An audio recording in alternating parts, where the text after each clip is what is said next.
মন্ত্ৰীগণয়ানি পাছে কংসে কৰিলে কথা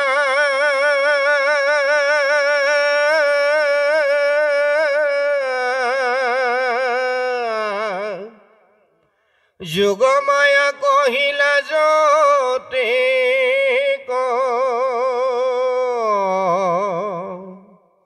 শুনি দৈত্যগণে উঠি ত্ৰিদশক ক্ৰোধ কৰি কংসৰাইত বিনাও যতে কনে তোমাৰ পুৰণি শত্ৰু উপজিল প্ৰভু যেবে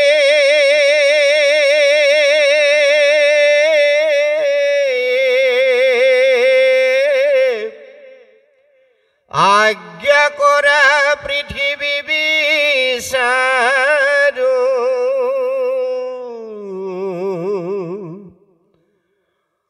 সম্প্ৰতি যতে কহি জীয়াই আছে মানে মায়া কৰি সমস্তকে মাৰো তোমাৰ অসুখ দেখি কি কৰৈ জীৱন থাকি আমি কৰো কোন কাজ কৃষ্ণৰ ভিতৰ শংকৰে ৰচিলা গীত শুনিও সমস্তে সমাজ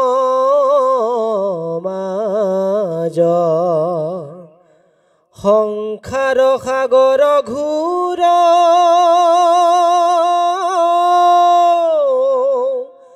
দুখৰ নাহি কৈৰ কেৱল এটা পত্ৰ মাত্ৰ মজি জানি এৰাই আনৰতি কৰি একান্তমতি শুয়ো পাৰ মাধৱক ভজি যি লক্ষ্মী তই আশা কৰি সদায়ে আকুল মন তেহু মহাচঞ্চল সৰ্বথা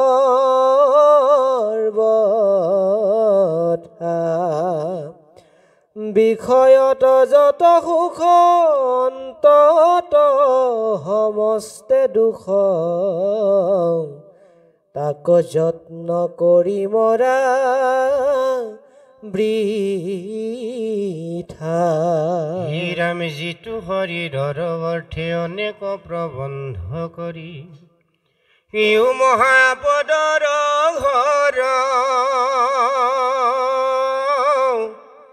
যতে কবাৰ হয় ধন ততে কমিত্ৰুষে বাঢ়ে আপদ নাহিকে আতপৰ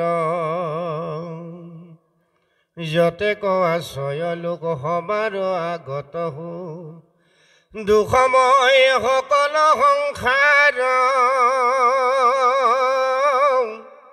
যতে সুন্দৰী নাৰী বৰ মনৰ্থকাৰী আতপৰে নাহি কৈ নিকাৰ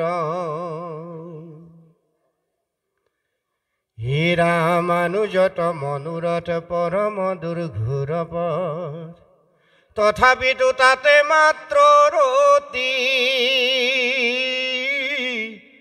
যিটো আত্মা প্ৰিয়তম সুখৰ সাগৰ দেৱ কদাচিতো তান্ত নাহিমতি পুণ্য কৰি পাৱৈ স্বৰ্গ তহিতে নাহিকে সুখ ইন্দ্ৰ প্ৰতন আছো জাত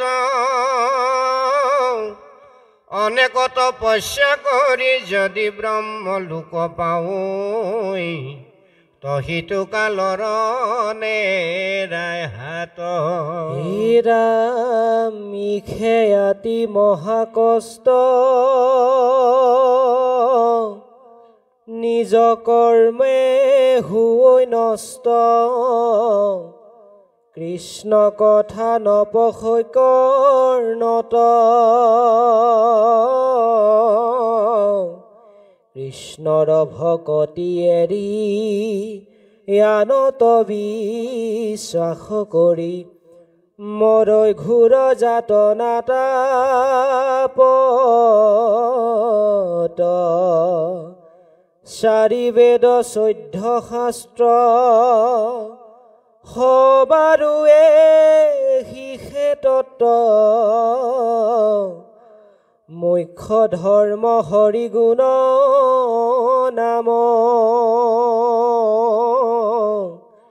হেন তত্ত্ব কথা জানি সমজাৰ যত প্ৰাণী ডাকি হবে বোলা ৰাম ৰাম কৃষ্ণ হৰি ৰাম ৰাম ৰাম কৃষ্ণ হৰি হৰি ৰাম ইমান সুন্দৰকৈ আমাক উপদেশ দিছে যে সত্য যুগত ধ্যান আছিল তেতা যুগত যজ্ঞ আছিল দ্বাপৰ যুগত পূজা আছিল কলিত ভগৱান কৃষ্ণ সমস্ত লৈ গুচি গ'ল আৰু একমাত্ৰ থৈ গ'ল নাম সত্য যুগে ধ্যান তেতা যুগে যজ্ঞ দ্বাপৰ যুগত পূজা কলিত শৰীৰ কীৰ্তন বিনাই আৱৰ নাহিকে দুজা দুজা মানে দুই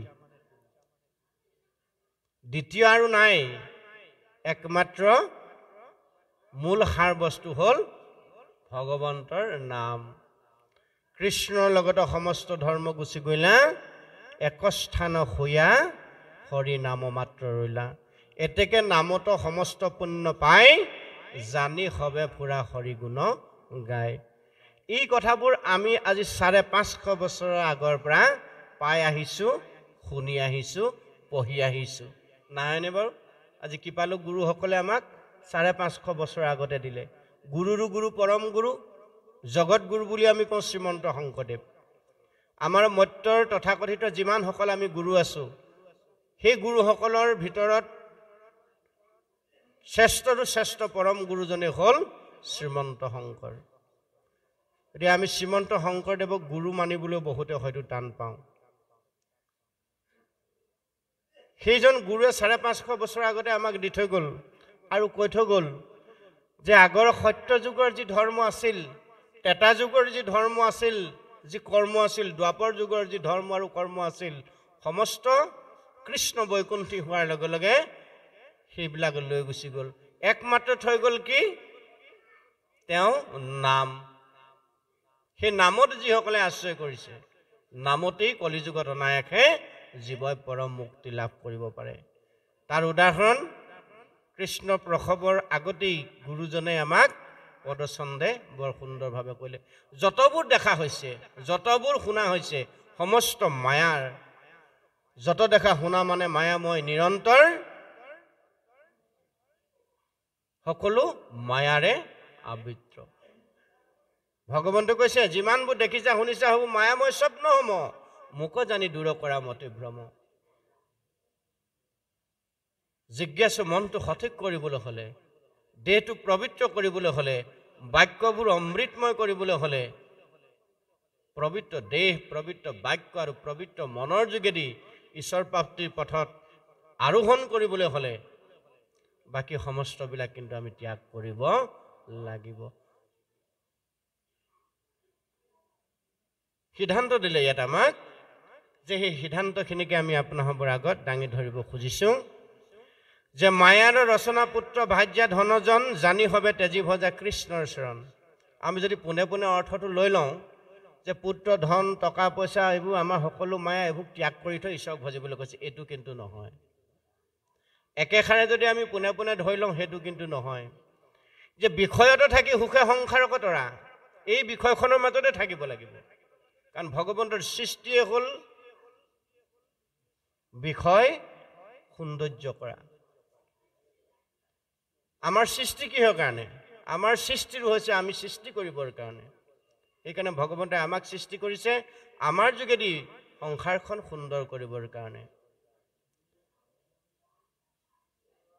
यदा तदा हि धर्मस्य ग्लानि भवति भारत अभ्युत्थानम् अधर्मस्यं तदात्मानं सृजाम्यहम् परित्रायणं साधूनां विनाशाय दुष्कृतं धर्म संस्थापनार्थाय सम्भवामि जुगे जुगे कार जुगेदी আপোনাৰ মোৰ নৰেশ্বৰৰ যোগেদি আপুনি মই এদিন ঈশ্বৰত্ব লাভ কৰিব পাৰিম এই ব্যৱস্থাটো আমাক ঈশ্বৰে দি পঠাইছে সেই ৰাস্তাত আমি আগবাঢ়ি যাব লাগিব তাৰো আগত কিন্তু আমি ঈশ্বৰ পৰায়ণ নিজে হৈ ল'ব লাগিব সেইকাৰণে কৈছে উপদেশী লোকহৌক কৃষ্ণক সন্মুখ আমি প্ৰথম নিজক ভগৱন্তত সমৰ্পণ কৰি ল'ব লাগিব সেই কথাটোহে ইয়াত কৈছে যে ধন জন পুত্ৰ ভাৰ্যা এইবোৰ যি যি কৰিবা সেইবোৰ পাছলৈ থোৱা অকণমান তুমি কাৰ দেউতাক হবা কাৰ মাক হবা কাৰ ককাক হবা কাৰ ভতিজাক হবা কাৰ নাতিয়েক হবা কাৰ পুত্ৰ হবা এইবোৰ অকণমান পাছলৈ থোৱা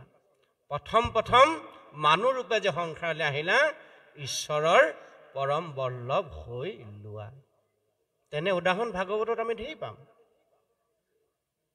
কাৰণ সৃষ্টিৰ কাৰণে ভগৱতে আমাক পঠালে আমি সৃষ্টি কৰিবই লাগিব গতিকে আমাৰ সৃষ্টি যাতে সুন্দৰ হয় তাৰ কাৰণে আমি প্ৰথমতেই সুন্দৰৰ পূজাভাগ কৰি ল'ব লাগিব সুন্দৰৰ অধিকাৰী হ'ল পূৰ্ণ কৃষ্ণ ভগৱন্ত ঐশ্বৰ্যৰ অধিকাৰী হ'ল ভগৱন্ত কৃষ্ণ সেই কৃষ্ণৰ লগত নিজক সংপৃক্ত কৰি ল'ব লাগিব তাৰ পিছতে ধন জন পুত্ৰ ভাৰ্যা কেনেকৈ ল'ব লাগে ঈশ্বৰে অতি দয়াতৰে এই ভাবুক মনটোৰ যোগেদি বিবেক নামৰ পালখনত আমাক কৃপা বৰিখন কৰিব ভগৱন্তে কৃপা কৰে ক'ত কৰে জীৱক বিবেকত কৰে সেইকাৰণে মন আমাৰ খেলি মেলি যেনি তেনি যায়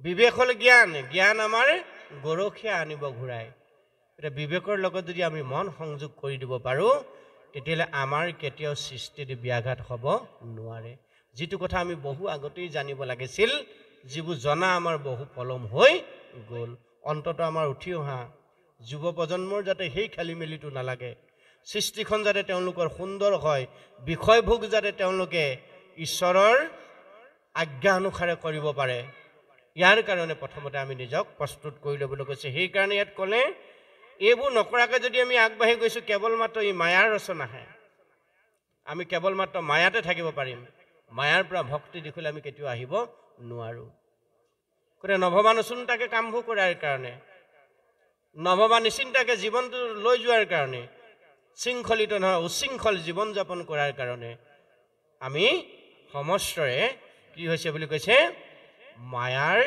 বেহুৰ মাজত সোমাই আছোঁ এই মায়াৰ বেহুৰ পৰা ওলাবলৈ হ'লে আমি কৃষ্ণৰ সন্মুখ হ'ব লাগিব দুটা গ্ৰাহ মনত ৰাখিব গ্ৰাহ হ'ল দুটা এটা হ'ল কালক গ্ৰাহ অন্যটো হ'ল কৃষ্ণ গ্ৰাহ জীৱক প্ৰথমতে কালক গ্ৰাহে ধৰি আনিলে সংসাৰলৈ আহোঁতে কালক গ্ৰাহৰ যোগেদি আমি আহিলোঁ কালক গ্ৰাহৰ লগত মায়া আছে কলি আছে আৰু কৃষ্ণ গ্ৰাহৰ লগত আছে কি ভক্তি মাতৃ আছে কৃষ্ণ গ্ৰাহৰ লগত কালক গ্ৰাহৰ পৰা যদি আমি এবাৰ কেনেবাকৈ কৃষ্ণ গ্ৰাহৰ মুখলৈ গ'লোঁ আৰু আপোনাৰ মোৰ জীৱন কেতিয়াও বিপদগামী হ'ব নোৱাৰে সেইকাৰণে প্ৰহ্লাদে উপদেশ দিছে যে মায়াৰ ৰচনা এই চক্ৰটোৰ পৰা কালক গ্ৰাহৰ পৰা আপোনালোক সকলোৱে কৃষ্ণ গ্ৰাহৰ ফালে আহক কৃষ্ণ গ্ৰাহে যেতিয়া আমাক ধৰিব তেতিয়া আমাৰ জীৱন নিশ্চিতভাৱে শৃংখলিত পৰিশীলিত পৰিমাৰ্জিত হ'ব এই দুই গ্ৰাহৰ যুদ্ধখন আমাৰ এতিয়া চলি আছে আমি কালক গ্ৰাহৰ পৰা কৃষ্ণ গ্ৰাহৰ মুখলৈ যাব লাগে কালক গ্ৰাহে আমাক ধৰি টানি নি আছে কৃষ্ণ গ্ৰাহে আমাক ধৰি উদ্ধাৰ কৰিবৰ কাৰণে যত্ন কৰি আছে এতিয়া আপুনি মই সিদ্ধান্ত ল'ব লাগিব কাৰণ বিবেকটো আপোনাক মোক প্ৰত্যেককে দিছে ইতৰ প্ৰাণীক নাই দিয়া আমাৰ কৰ্মবোৰ যদি ইতৰ প্ৰাণীৰ দৰে হয় জীৱশ্ৰেষ্ঠ মনুষ্যৰ দৰে যদি নহয় তেতিয়াহ'লে আমাকো কালক গ্ৰাহে ধৰি থকা হ'ব কৃষ্ণ গ্ৰাহে কেতিয়াও নাপাব সেইকাৰণে কৃপালু গুৰু পৰম গুৰু জগত গুৰুজনে আমাক সুন্দৰভাৱে উপদেশ দিলে অশুনিও ক সৰ্বজন কৃষ্ণৰ চৰিত্ৰ আত পৰে আন পুণ্য নাহিকে কলিত উপদেশ পঢ়ি গ'ল কিছু সময় আগত আমাৰ পাঠকসকলে যে আত পৰে আন পুণ্য নাহিকে কলিত কলি যুগত ইয়াতকৈ আৰু পুণ্য বস্তু নাই কি নাই কৃষ্ণৰ চৰিত্ৰ গুণযোগ শ্ৰৱণ কীৰ্তনৰ বাদে বেলেগ আৰু পুণ্য হ'ব পৰা ধৰ্ম কলি যুগত একো নাই নাহিকে দ্ৰুজা দ্বিতীয় নাই বুলি ক'লে দ্ৰুজা মানে দ্বিতীয় লভি আছে জন্ম যিটো ব্ৰহ্মাৰ বাঞ্ছিত আমি জন্ম লাভ কৰিছোঁ ব্ৰহ্মাৰ আজ্ঞা অনুসাৰে ব্ৰহ্মাৰ কৃপা পৰশত সৃষ্টি কৰি যিহেতু ব্ৰহ্মা গতিকে লভি আছে জন্ম যিটো ব্ৰহ্মাৰ বাঞ্ছিত জানি যত্নে কৰা প্ৰাণ কৃষ্ণ কথামিত বিধেই আমি চাপ পঢ়িব নালাগে উদাহৰণ জানিব নালাগে এই উদাহৰণটো ভাগৱতৰ এই উদাহৰণটো জানিলেই আমাৰ জীৱনৰ মূল সম্বল আমি লাভ কৰিব পাৰিম জানি যত্নে কৰা প্ৰাণ কৃষ্ণ কথামিত অন্য কথা পান কৰিবলৈ আমাক কোৱা নাই কৃষ্ণ কথা পান কৰা বেদ বেদাংগ উপনিষদ পুৰাণ মঠি তাৰ জ্ঞান আয়ত্ত কৰিব নালাগে কৃপালু গুৰুজনে বৰ সৰলীকৃতভাৱে আমাক তাক আনি ভাগৱতত দি থৈছে ভুৰুকাত হাতী ভুৱাৰ দৰে ক্ষণিক সংসাৰ আমি কেতিয়া কোন সময়ত পিছলি পৰিম সংসাৰৰ বাটত তাৰো ঠিক নাই আজি ইয়াত বহি আছোঁ ইয়াৰ পৰা হয়তো মই গৈ ঘৰ নিতাই পুখুৰী নেপাবলৈও আছোঁ মোৰ জীৱন ঢলি যাব পাৰে গতিকে কাৰ কেতিয়া ক'ত মৃত্যু হ'ব কোনেও নাজানে কচুপাতৰ পানীৰ দৰে জীৱন ক্ষণিক শৰীৰ বিলম্বত কাৰ্য নাই দেৰি কৰাৰ কোনো সময় নাই চিন্তামণি জন্ম এইটো হাততে হৰে আমি যে ক'লোঁ বহু ভাগ্য পুণ্যৰ ফলতহে আমি এই মনুষ্য তনুটো পালোঁ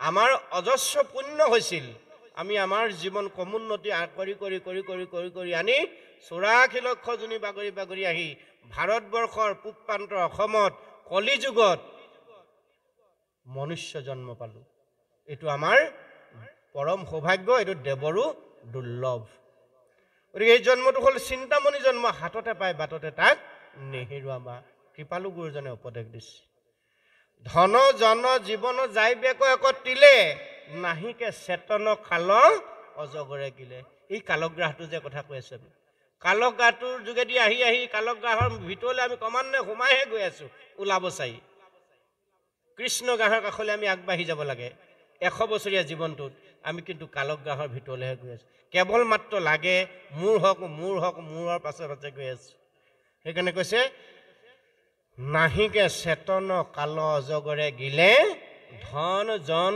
জীৱন যাই বেক একতিলে নিমিষতে সকলো শেষ হৈ যাব যদিহে দেহটো পবিত্ৰ কৰি নোলোৱা বাক্যবোৰ পবিত্ৰ কৰি নোলোৱা মন ভাবুক কৰি নোলোৱা আৰু বিবেক সষ্টম হৈ প্ৰতি মুহূৰ্তে মুহূৰ্তে কামবিলাক জীৱনৰ নকৰা তেতিয়াহ'লে কিন্তু গত্যন্তৰ নাই ইয়াতকৈ সুন্দৰভাৱে আমাক একো ক'ব নালাগে ভাগৱতত বিশেষ টান শব্দ একোৱেই নাই আমি মাত্ৰ মনটো ভগৱন্তত দি ভাগৱতত দি যদি ইয়াক শ্ৰৱণ কীৰ্তন কৰোঁ ইয়াৰ অৰ্থবোৰ আমি নিজে নিজে নিজে নিজে বুজি পাই যাম বৰ সৰলভাৱে দিয়া আছে যত দেখাম ভাজ্যপুত্ৰ হবে অকাৰণ চাহি মাত্ৰ থাকে কালে ধৰে যেতিখন কালে যেতিয়া ধৰে মত্যৰ দৰৱ পাতিয়ে যেতিয়া আমাক বেমাৰ হ'লে কাম নকৰে কালগ্ৰাহৰ গৰ্ভত সোমাওঁতে নহয়নে বাৰু তিনি তাপে যেতিয়া আমাক পিৰি থাকিব যেতিয়া এই মত্যৰ দৰৱ পাতি আমাক কোনো কামত নিদিব তেতিয়া পুত্ৰ ভাই যায় কি কয় যে ওপৰতে আৰু দায়িত্ব আমি চমজাই দিলোঁ কালে ধৰাৰ লগে লগে মহাকালে যেতিয়া ধৰিব সেইটো গ্ৰাহ বুলি কৈছে সেই গ্ৰাহে যেতিয়া আমাক ধৰিব পুত্ৰ ভাইজা সমন্বিতে সকলোৱে আমাক কেৱল মাত্ৰ চাই থকাৰ বাদে একো উপায় নাই বুলি কৈছে আমাক বৰ সুন্দৰকৈ ক'লে বিষয়ৰ সুখয় একতিলে কৰি চুৰ যমৰ কিং কৰে ধৰি নিবে যমপুৰ এইটো কালগ্ৰাহৰ কথা যমৰ মূৰ্তিক দেখি হৰাইবে চেতনা দূৰ ঘূৰ নৰকে পেলাই ভুঞ্জাইবে যাতনা সিদ্ধান্ত দিলে তাৰ শেষত উপায় এটা দিছে হেন জানি আদি ভৌতিক আদি দৈবিক আধ্যাত্মিক এই তিনিটাৰ পৰা আমাক প্ৰতি মুহূৰ্তে মুহূৰ্তে তাপি থাকিবই ইয়াৰ পৰা কোনো হাত সাৰি যাব নোৱাৰে এতিয়া সমস্ত কৰ্মখিনিৰ পূৰ্বতে নিজক ভগৱন্তৰ লগত সংযোগ কৰি ল'বলৈ কৈছে। প্ৰহ্লাদে সেইকাৰণে 5 বছৰত উপদেশ দিলে। ধ্ৰুৱই আমাক পঞ্চবয়সতে উপদেশ দিছে, এৰা শিশু হ'ব আনজত কৰ্ম কৰিও কুমাৰকালে ভাগৱত ধৰ্ম। ভাগৱত ধৰ্ম কি? ভাগৱত ধৰ্ম কি? ভাগৱত ধৰ্মটো হ'ল আত্মবিশ্লেষণ, নিজক বিশ্লেষণ কৰা। পৰৰ ধৰ্ম হিংসা নকৰিবা, নিজক প্ৰথমতে শুদ্ধ কৰি লোৱা। আমি এতিয়া আনক শুদ্ধ কৰিবৰ কাৰণে আমি নিজৰ মাজতে ঢেৰ অনুষ্ঠান জন্ম কৰি লৈছোঁ। কথাষাৰ অপ্ৰিয় যেন লাগিলে সত্য মনত ৰাখিব। আমি আনক সংস্কাৰিত কৰিবৰ কাৰণে আমি ভাগে ভাগে অনুষ্ঠান জন্ম দি লৈছোঁ নে নাই? চাবচোন, আগতে এখন গাঁৱত এটা নামঘৰ, আজি এখন গাঁৱত 4টা বা 6টা নামঘৰ হ'ল। কিয় হ'বলৈ পালে? কিয়? মানুহ একেখিনি, একেকেইটা পৰিয়ালে আছিলে, পৰিয়ালৰ সংখ্যা হয়তো বৃদ্ধি হৈছে, কিন্তু একেখিনি মানুহেই নামঘৰ আছিলে এটা। সেইটো নামঘৰত আমি সকলোৱে একেলগে মিলি আমাৰ নিত্য নৈমিত্তিক কৰ্মবিলাক কৰিছিল। কিন্তু আজি 4টা নামঘৰ হ'ল। ক'ৰবাত যদি 4টা নামঘৰ নাই, 2টা নামঘৰ হৈছে। ক'ৰবাত যদি এটাও নামঘৰ হৈ আছে, 2টাও হোৱা নাই, তেতিয়াহ'লে তাত কিন্তু খেল 3টা বা 4টা হৈছে। মানুহ একেখিনি, কোনোবা এশৰণীয়া বুলি হৈছে, কোনোবা মহাপুৰুষীয়া বুলি হৈছে, কোনোবা ভাগৱতীয়া বুলি হৈছে, কোনোবা সংঘৰীয়া বুলি হৈছে, কোনোবা সত্ৰীয়া বুলি হৈছে। আগত সেইটো নাছিল জানো? এটা নামঘৰ, বৰ নামঘৰ নাম দিছিলে কোনোবাই।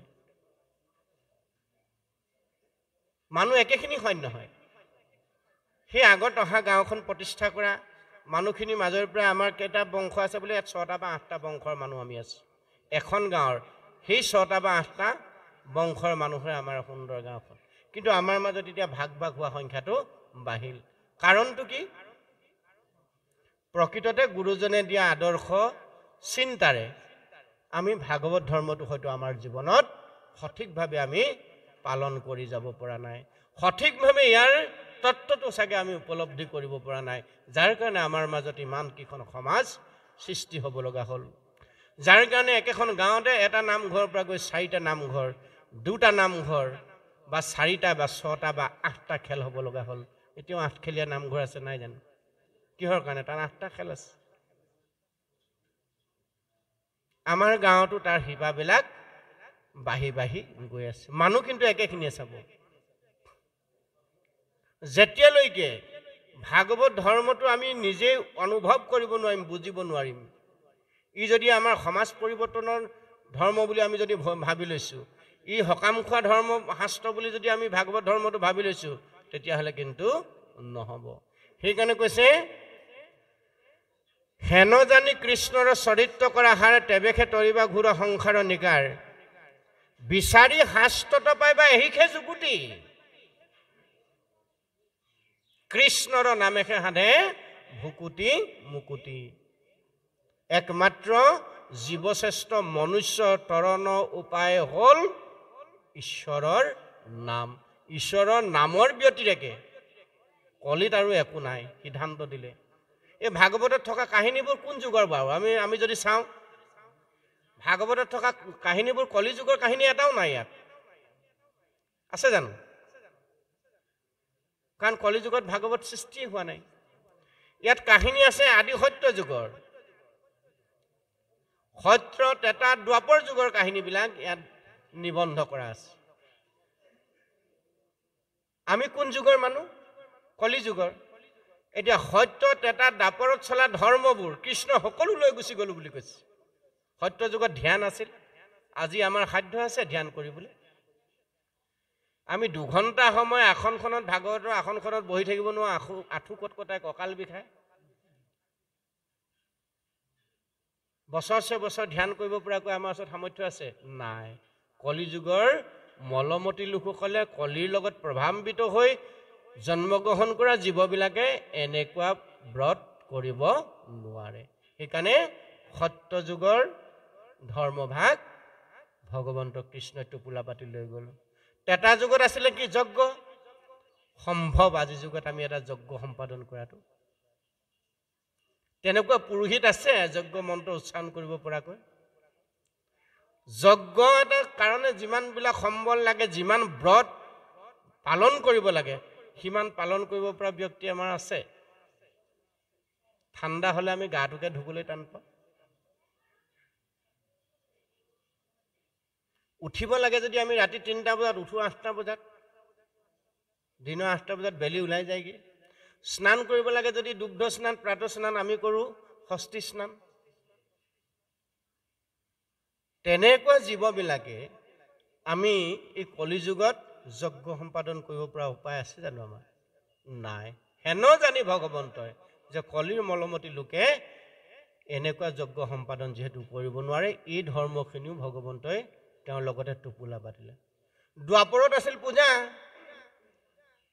নহয়নে বাৰু? স্বয়ং কৃষ্ণ বংশটোৱে পূজা কৰা নাছিল জানো? গোবৰ্ধন পূজা কৰিছিল, ইন্দ্ৰ পূজা কৰিছিল। পাছত কৃষ্ণ ক'লে যে ইন্দ্ৰ কিহৰ কাৰণে পুজিব লাগে? ইন্দ্ৰৰ কি কাম আছে ইয়াত? কোনো দেৱতাই দেখোন কোনেও দেখোন ইন্দ্ৰক নুপুজে, তোমালোকে ইন্দ্ৰক কিয় পুজিছা? বোলে ইন্দ্ৰক নুপুজিলে আমাৰ বৰষুণ নিদিব, খৰাং হ'ব, আমাৰ বিপদ হ'ব, শস্য শ্যামল নাপাম, আমি খাবলৈ নাপাম, অনাহাৰে অনিদ্ৰাৰে মৰিব লাগে।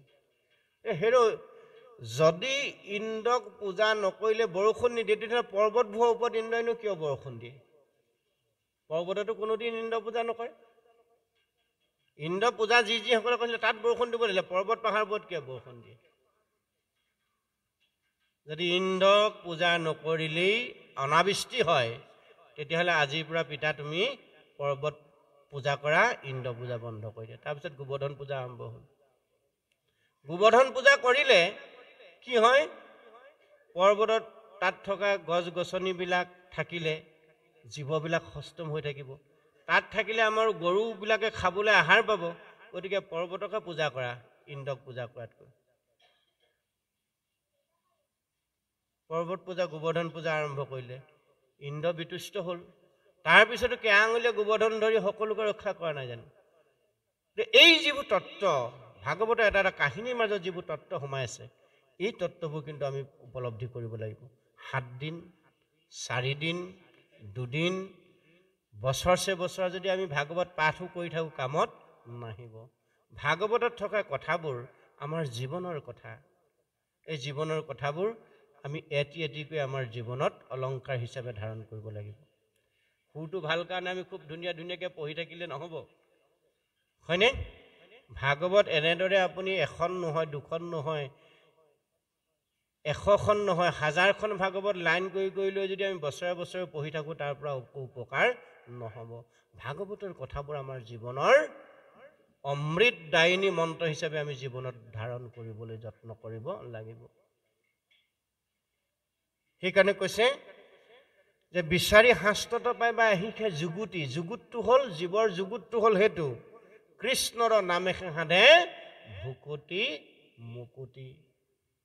কৃষ্ণৰ নাম থৈ গ'ল, সত্য যুগৰ ধ্যান, ত্ৰেতা যুগৰ যজ্ঞ, দ্বাপৰৰ পূজা, সকলো ভগৱন্তই টোপোলা পাতি লৈ গ'ল।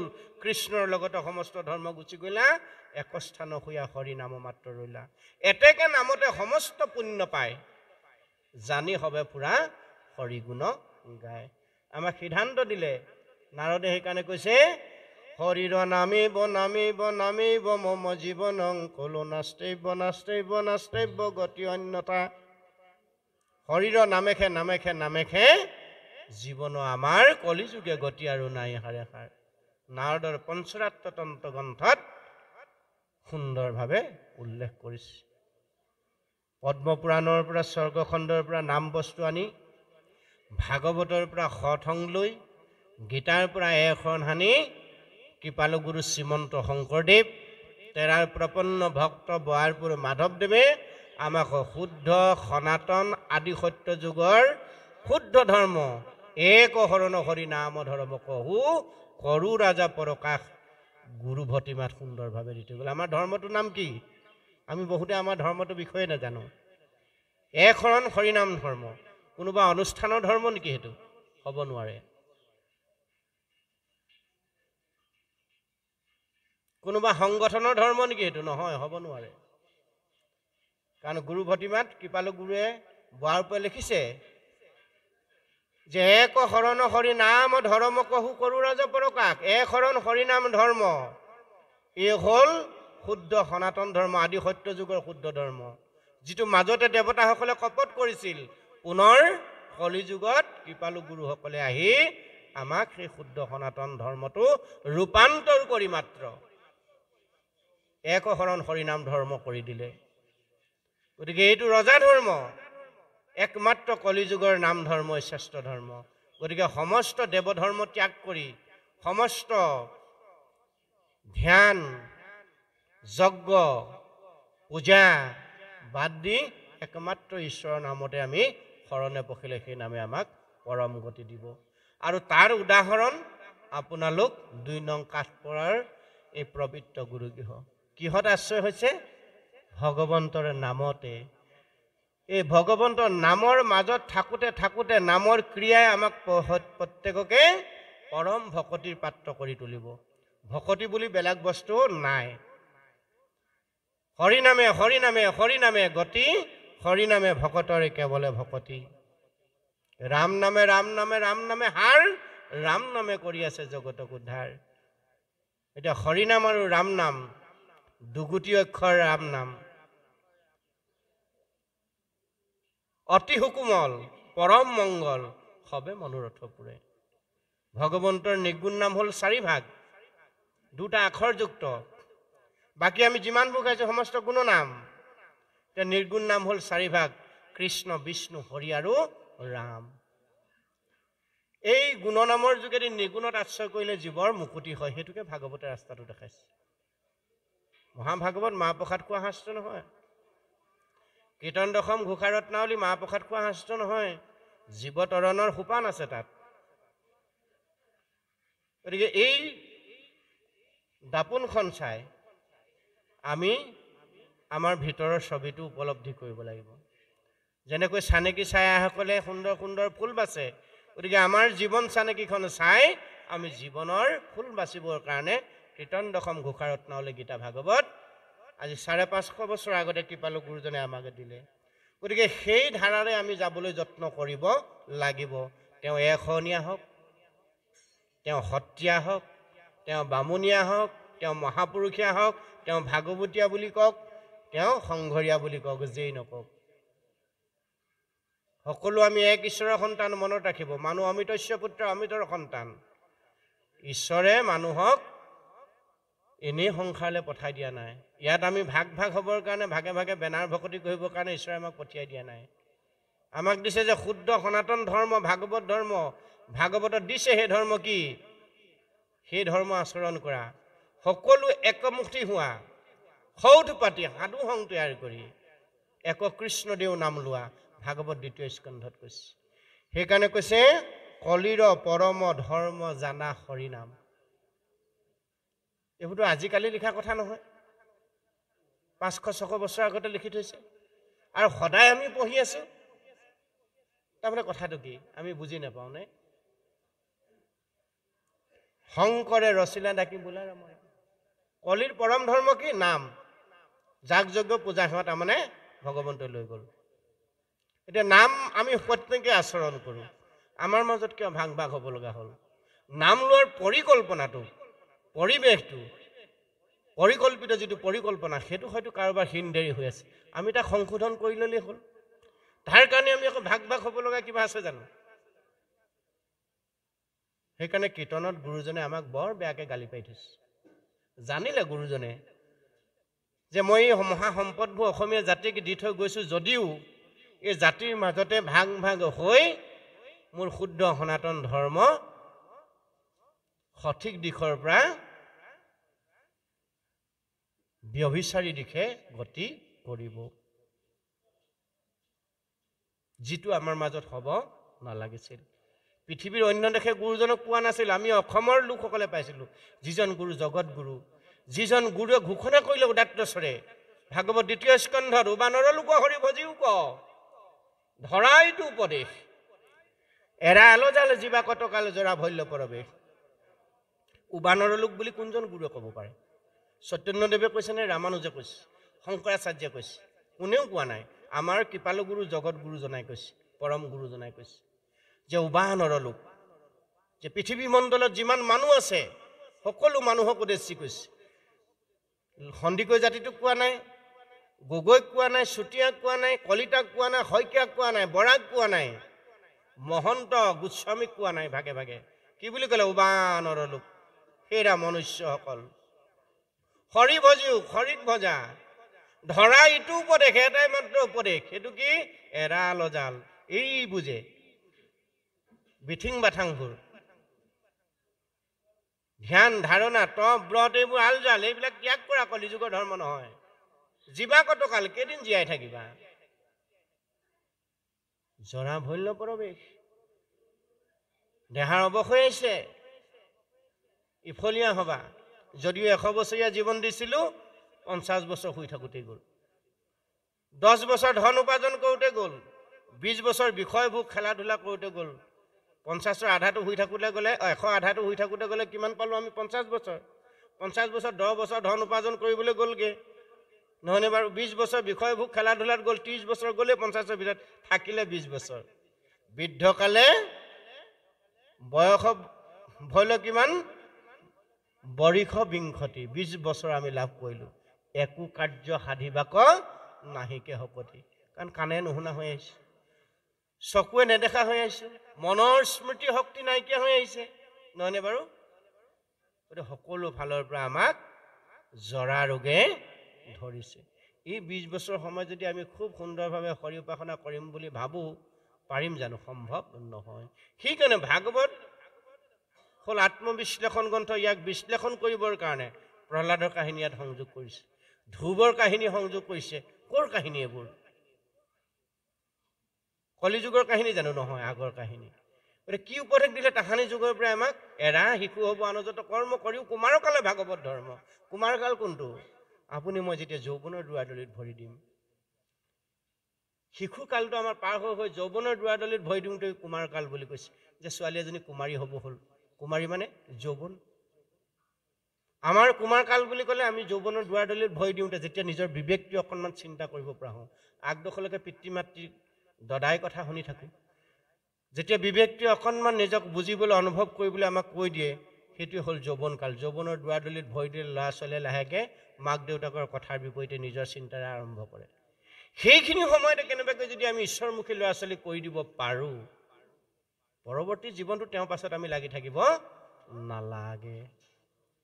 তেওঁ কেনেকৈ জীৱনটো আগবঢ়াই নিব? ভাগৱতৰ আধাৰিত। ভাগৱত ধৰ্মটো মানৱ জীৱনৰ জীৱনদায়িনী ধৰ্ম। সেইটো কাৰণে আমি ভাগৱত অধ্যয়ন কৰিব লাগে। ভাগৱতত যি আছে সমস্ত মানৱ শৰীৰৰ লগত আছে, বিশ্ব ব্ৰহ্মাণ্ডত যি আছে সমস্ত ভাগৱতৰ গৰ্ভত আছে। গতিকে ভাগৱত গৰ্ভত থকা কথাখিনি আমাৰ 94 আঙুলিৰ মানৱ দেহটোৰ লগত সংপৃক্ত কৰি ৰাখিছে। ইয়াত শাক খোৱা ভাত খোৱা কথা নাই, ইয়াত বিষয় ভোগৰ কথা নাই, ভোগবাদ বস্তুবাদৰ কথা নাই। ইয়াত কেৱল মাত্ৰ সৎ হং, সাধু হং। সাধু সংৰ যোগেদি কৃষ্ণক পোৱাৰ ব্যৱস্থাটো দিলে। সাধু সংগত থকা, কৃষ্ণৰ শৰণ লোৱা, কৃষ্ণৰ শৰণ লৈ ভজন গ্ৰহণ কৰিলে, নিত্য ভজন কৰিলে ভক্তি সাধিত হ'ব। সেই ভক্তিৰ যোগেদি জীৱন শৃংখলিত ৰূপত আগবাঢ়িব, সদাচাৰী জীৱন হ'ব। আৰু সদাচাৰ জীৱন হ'লেই ভগৱন্তৰ ফালে বৈকুণ্ঠৰ জখলা পোন হৈ যাব। বৈকুণ্ঠৰ পৰা ভগৱন্তই জখলা পঠাই দিব, সেই জখলাত এধাপ এধাপ এধাপ এধাপকৈ আপুনি আগবাঢ়ি গৈ থাকিব পাৰিব। আল জালবিলাক ঈশ্বৰে নিজে নাইকিয়া কৰিলে যাব। ছাইডৰ যিবোৰ আহুকাল, এইবোৰ ঈশ্বৰে নিলগৰ ঢৌ বোজা নিলগতে আঁতৰাই দিব। ভাগৱতৰ মূল বস্তুটোৱে হ'ল সেইটো। এতিয়া আমি ভগৱন্তৰ কথা সন্নিৱিষ্ট মহাভাগৱত শ্ৰদ্ধাৰে দৰ্শন কৰিছোঁ, শ্ৰদ্ধাৰে শ্ৰৱণ কৰিছোঁ, শ্ৰদ্ধাৰে কীৰ্তন কৰিছোঁ আৰু শ্ৰদ্ধাৰে সেৱা কৰিছোঁ। আমাৰ জীৱ পুণ্যাত্মালৈ গতি কৰিবলৈ গৈছে, আমাৰ জীৱন শৃংখলিত হ'বলৈ গৈছে। এই 2টা দিন বা 3টা দিন ইয়াত শৃংখলিত জীৱন যাপন কৰাৰ পিছত 5 দিনৰ পৰা যদি আমাৰ জীৱন উশৃংখল হৈ যায়, ইমান ব্ৰত পালন কৰি কৰ্ম কৰাৰ পিছত যদি আমি 3 দিনৰ পিছত ব্ৰত ভংগ কৰি দিবলগীয়া হৈ যায়, এইটো কিন্তু নহ'ব। ভাগৱতে সেই আদৰ্শটোহে কৈছে। ইয়াত লাখ টকা খৰচ কৰি অনুষ্ঠান পাতিছে, এই 3 দিনীয়াৰ পৰা যিটো বস্তু পাই যাম সেইটো আমাৰ জীৱনৰ কাৰণে লৈ যাব লাগিব। তাৰ যাতে কেতিয়াও বিশৃংখল উশৃংখল হ'ব নোৱাৰে। সুন্দৰ সুন্দৰ বক্তাসকলে আপোনালোকক ভাগৱতৰ তত্ত্ব জ্ঞান দিব।